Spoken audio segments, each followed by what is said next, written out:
Hello dears, എല്ലാവർക്കും മൗനരാഗം പുത്തൻ promo വിശേഷങ്ങളിലേക്ക് സ്വാഗതം. അപ്പം ഇന്നത്തെ ആ ഒരു പ്രൊമോയില് നമ്മുടെ ആ ഒരു പ്രകാശിന്റെ ലക്ഷ്മിയുടെ ആ ഒരു കാര്യം, ആ ഒരു ഡിവോഴ്സിന്റെ കാര്യം നമ്മുടെ കോടതിയിൽ അവതരിപ്പിക്കുന്ന ഒരു രംഗങ്ങൾ തന്നെയുണ്ട്. അപ്പം നമ്മുടെ പ്രകാശ് ഇങ്ങനെ വിശ്വസിച്ചിരിക്കുക, ലക്ഷ്മി മരിച്ചല്ലോ, ഇനി ആരും വരില്ലല്ലോ എന്നൊക്കെ വിചാരിച്ചിരിക്കുമ്പോൾ നമ്മുടെ ലക്ഷ്മി വരുന്ന ഒരു രംഗങ്ങൾ തന്നെയാണ്. അപ്പം നമ്മുടെ പ്രകാശൻ ആകപ്പാടെ ഇങ്ങനെ തലക്ക് വട്ടുപിടിച്ചിരിക്കുന്ന ഒരു രംഗങ്ങൾ തന്നെയാണ് നമുക്ക് ആ ഒരു പ്രൊമോയില് ആദ്യം കാണുവാൻ സാധിക്കുന്നത്. പിന്നീട് നമ്മുടെ രാഹുലും ഷാരിയും കൂടെ നമ്മുടെ സരയുവിന്റെ കുഞ്ഞിനെ ആർക്കെങ്കിലും കൊടുക്കാൻ, ആ വീട്ടിൽ നിന്നും മാറ്റാൻ, വീട്ടിൽ നിന്നും കളയാൻ വേണ്ടി തയ്യാറാവുകയാട്ടോ. അപ്പം നമ്മുടെ ഷാരി പറയുന്നുണ്ട്, നിങ്ങൾ എന്തും തീരുമാനിച്ചു, ഞാൻ എന്തിനും കൂട്ട് നിന്നോളാം എന്ന് പറയുന്നുണ്ട്. ശേഷം നമ്മുടെ ഷാരി തന്നെ നമ്മുടെ സരയില്ലാത്ത തക്കം നോക്കി നമ്മുടെ കുഞ്ഞിനെ എടുത്തിട്ട് വേറെ ആർക്കൊക്കെയോ കൊടുത്തുവിടുന്ന ഒരു ദൃശ്യങ്ങൾ തന്നെയാട്ടോ നമുക്ക് കാണുവാൻ സാധിക്കുന്നത്.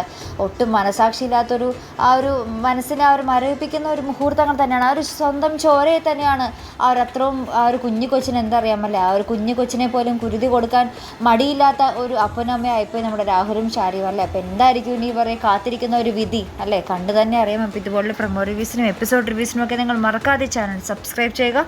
അടുത്തൊരു വീഡിയോയുമായി വരുന്നത് വരയ്ക്കും ഗുഡ് ബൈ.